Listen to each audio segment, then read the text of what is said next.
Imagine standing with a friend, looking across a valley at a massive, beautiful mansion on a distant mountain. You don't necessarily want to buy that exact building, but you'd love to live in a house like it.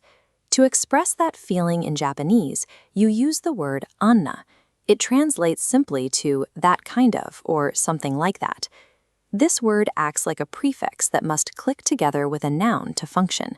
You cannot use it on its own. It has to attach directly to a word like house or ie to form the phrase anna ie, that kind of house. Learning this connection allows you to go beyond simply pointing at an object.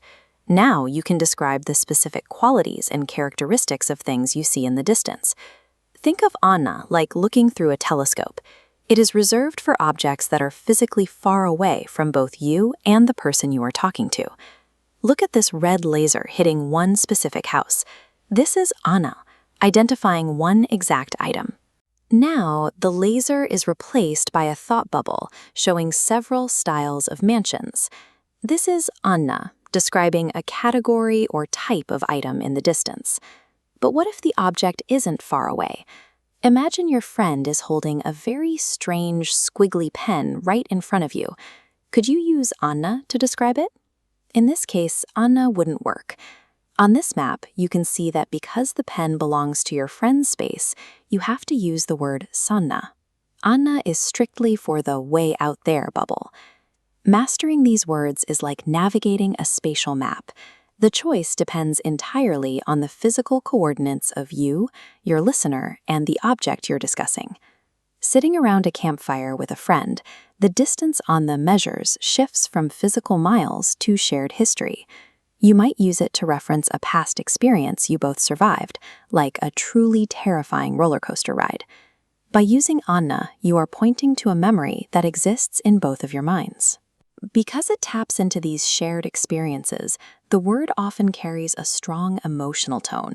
It allows you to vividly express reactions like surprise, admiration, or even disgust, as seen in this reaction, simply by referencing that mutual memory.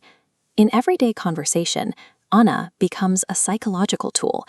It connects two people by acknowledging the emotional history they've built together. Now, consider a common problem. You see a bizarre, unidentifiable alien bug in the sky. You want to talk about it, but you don't know the Japanese vocabulary word for it. This is where the particle no becomes incredibly useful.